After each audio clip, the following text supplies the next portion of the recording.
All right, back to the madness. And that's a wrap on the finale. I think my brain is actually leaking out of my ears. Honestly, Paco, I'm right there with you. It's heavy. But I think you needed to end on this note. To close the loop, it's just so much wreckage. But there's something about this, opening this specific moment of the corporate self meeting the primitive self, that makes the whole destruction feel inevitable. It's the perfect start for a midlife crisis, isn't it? The narrator is literally falling apart, and his boss is just worried about, what, upholstery? Exactly. Look at how he starts. He's running the numbers. He's talking about this massive product recall, 6,700 cars, and he's calculating the cost of silence. He's literally saying, we can pay off a few grieving families before the lawsuits get too expensive. It's so cold. It's that corporate math. Cost of repairs versus cost of settlements. It's like everything is just a line item in a ledger. And then, bam, the insomnia hits. He says the insomnia came back, and suddenly the whole world is just standing at the edge of his grave waiting to spit in it. That is such a visceral way to describe burnout. It's like feeling the universe is actively mocking your existence. It ties back to that idea of the disposable world he mentions later. He's living in his vacuum. And then look at how he describes his boss. This isn't some grand villain. He's just a middle-aged guy with a work callus and a dream of a trailer park in Arizona. It's so pathetic, isn't it? He's staring at this guy, and he can see the whole corporate machine in him. The starched shirts, the Tuesday hair appointments. He's looking at a man who has already surrendered to the system. But then, and this is where it gets wild, the boss walks in with a piece of paper. And he's reading the rules. Right. And he's literally giggling. He's reading the first and second rules of Fight Club like it's some funny little prank. Don't tell anyone about Fight Club.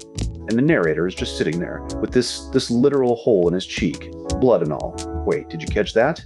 He says the copier light is flashing like a paparazzi. And then he drops that heavy line. Insomnia makes everything feel distant. A copy of a copy of a copy. That's the part that gets me. That's the existential dread right there. When you've lost so much of yourself to the grind that you don't even feel like a primary source anymore. You're just a photocopy of a person. And then he just snaps. He starts describing this incredibly graphic, hyper-specific way a bullet would tear through his boss's head. He's talking about the Armalite AR-180 and how the bullet would bloom like a flower, spraying intestines like a bundle of sausages. I mean, talk about a wait what moment. He's just sitting in a cubicle looking his boss in the eye and basically narrating his own violent fantasy. It's terrifying, but you can see the liberation in it. He's using this extreme grotesque imagery to break the tension of the mundane. He's literally breaking the social contract in real time. He's even testing the limits. He starts making up rules. Rule 5. Fighters fight without shoes and bare-chested. He's forcing his boss to participate in the chaos. And the funniest, saddest part, the boss just takes it. He's just staring. He's paralyzed by the sheer instability of it all. But then we shift to the Sunday night. The Stay Sane group is gone. It's just him and Big Bob. And the good news is that the support group has been replaced by Fight Club. It's the perfect dark irony.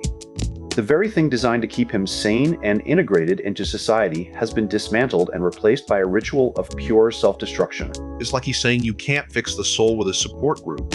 You could only find it by burning the whole thing down and seeing what's left in the ashes. And then, Tyler is back to making soap on Paper Street. The cycle just starts again. Well, I think we've done enough for one night. My head is even spinning. Mine too. Let's go get some food. Somewhere that doesn't serve sausages that look like intestines. Okay, I'm back. I thought we were done, but I couldn't stop thinking about that copy of a copy line. It was haunting me. It's the fragmentation. It's what happens when the self becomes a series of processed, sterilized layers. But look, we're picking up right in the middle of the chaos. The Fight Club is still a rumor, a myth. Big Bob is there, and he's basically saying the rules weren't written by a person, but by a ghost named Tyler Durden. I've never seen him myself, Big Bob says. It's so eerie. This figure, Tyler, he's becoming this urban legend. And then the text just shifts.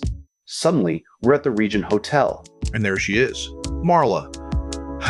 And she's a mess. She calls the narrator to her because she needs him to check her for lumps. Right, she's found something in her chest. But look at the way he describes her lifestyle. She's essentially a ghost inhabiting a hotel room, eating food ordered by neighbors who are already dead.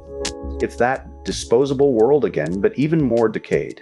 It's heartbreaking. She has no insurance, no way to tell the people she loves because she doesn't want to frighten them. She's carrying this secret, physical weight, and she's using the narrator to be her witness. But the narrator, he's not even being a friend, he's being a technician. He's palpating her skin inch by inch, and then he drops this incredibly grim philosophy. He says, in nature, old animals don't exist because they die before they can grow old. Yeah, he's using Marla's fear to justify this brutal Darwinian view of the world. He says our culture has distracted the meaning of death. That this whole idea of aging and sickness is an ugliness that nature doesn't permit. It's so much more intense than just a health scare. It's like he's trying to strip away the human part of her and find the animal. And then the conversation takes this incredibly bizarre, almost surreal turn. Oh man, he starts telling her about a wart. A wart on his genitals. It's classic Palahniuk. The most traumatic, humiliating moment of his life being poked with liquid nitrogen by medical students while they take Polaroids of his foot is just an anecdote he uses to distract her from her fear. But wait, look at the way he tells it. He's not even talking about the war. He's talking about the disconnection. He says the doctors acted like he didn't even exist.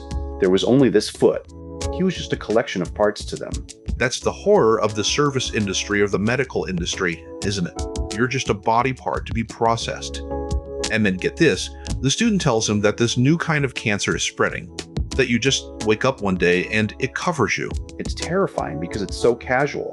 It's just another error in the system, and the narrator, he just absorbs it. He carries this memory of being 10 minutes of cancer as a badge of honor. He uses it to process his own mortality. But here's the real kicker, the part that actually gave me chills. He's sitting there touching her, and he says, I stopped because, for a moment, neither I nor Marla existed in the room. That's it. That's the entire book in one sentence. The total dissolution of the self. He's not even a person anymore. He's just a point of contact in a void. It ties back to everything we've been saying. The midlife crisis isn't about finding a new hobby. It's about the moment you realize the you've been cultivating is completely gone. You're just a sensory experience in a room with a stranger. And then, to try and fix the mood, he tells her this insane story about an Abbey advice columnist and a husband who makes his wife lie perfectly still in an ice bath for 10 years. I mean, how does that help? Hey, I know you think you might have breast cancer, but let me tell you about this woman who's been frozen for a decade. It's absurd. But it's not absurd to him. It's a way to avoid the truth.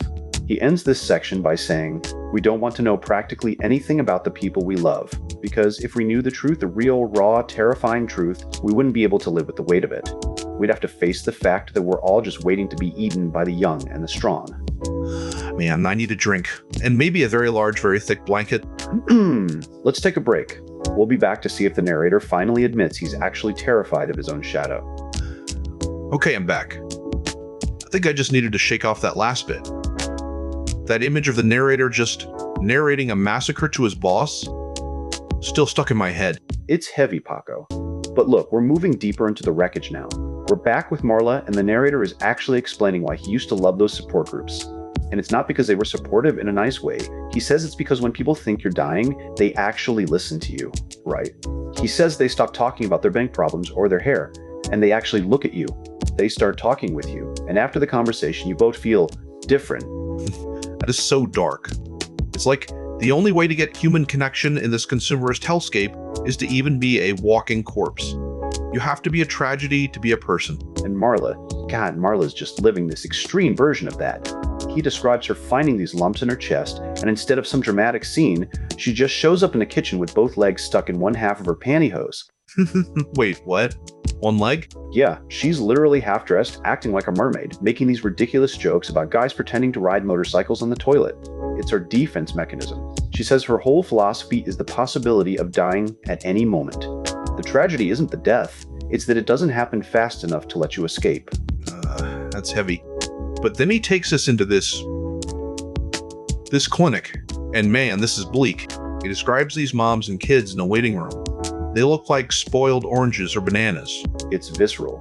He says the kids have these dark circles under their eyes, and their teeth are just shards of bone poking through their gums, and he ties it back to the lack of healthcare. This is the disposable world again. If you don't have insurance, this is the end. No families, no support, just a room smelling of vomit, urine, and vinegar. It's like the whole system is just rot. And Marla, she just decides no, and no to all of it. She just steals jeans from the laundromat, sells them for $15, and buys herself some good pantyhose that won't run. It's that survival instinct. She's literally scavenging the ruins of capitalism to keep herself together. But then, she starts working at the morgue, and that's where it gets, well, surreal. She's handling the prepaid clients, people who have paid for their burials before they're even dead. And she's just roasting them. She's telling people, don't flatter yourself. There's no way your ashes will fit in this tiny urn. She's facing the absurdity of death with pure, unadulterated sarcasm. But the narrator, he says her heart looks just like his face, like all the shit and filth in the world, like a used piece of toilet paper that nobody even wants to use as recycling. That is such a brutal way to describe himself. He's completely lost his sense of value. He's just waste. But then things get even weirder. She tells him the dead are calling her, like literally. She's at a bar, the phone rings, she picks it up, and it's just dead silence. It's like the boundary between the living and the dead is thinning. And then suddenly, we're back at the house on Paper Street. The detectives are calling about the condo explosion, and Tyler is right there, whispering in the narrator's ear while he's on the phone. This is where the self-destruction thesis really starts to take hold. Tyler is whispering that violence is just a natural part of his development toward tragedy and decay. Dude, the detective is asking about homemade dynamite, and the narrator is just lying there saying it was a refrigerator malfunction. It's so wild. The detective mentions how they used a chisel and liquid Freon to break the lock, and Tyler is just egging him on. He's telling the narrator that the person who destroyed his property was actually liberating his spirit. It's that idea from earlier that you have to lose everything to find freedom. The narrator is literally watching his physical life, his furniture, his lamps, his very identity be blown up, and he's just letting it happen. He even says the plates in the cupboard were part of me. The television was part of me. That's what they wanted to blow up. He's mourning his stuff like it was his actual limbs. Because in this world, the stuff is the self. But then, look at this shift. We move from the explosion to Tyler's past. We find out he used to work for the Film Projection Union. He was splicing film. And is so much more destructive than just a bomb. He was splicing pornographic friend sodomy, oral sex, all of it into every single movie. Every comedy, every drama, every romance. He was poisoning the copies. He was inserting this raw, primal reality into the polished, mass-produced fiction of cinema. And he did it because he had nothing to lose. He was the last screw in the machine, the trash under people's feet. It's an act of sabotage. If you can't change the movie, you might as well make it impossible to watch without seeing the truth. Man, we really are just watching the whole world unravel, aren't we? Let's take a breather before the nihilism fully consumes us. Who's up for a quick round of Munchkin? Only if I get to play a supervillain. I've already got the costume ready.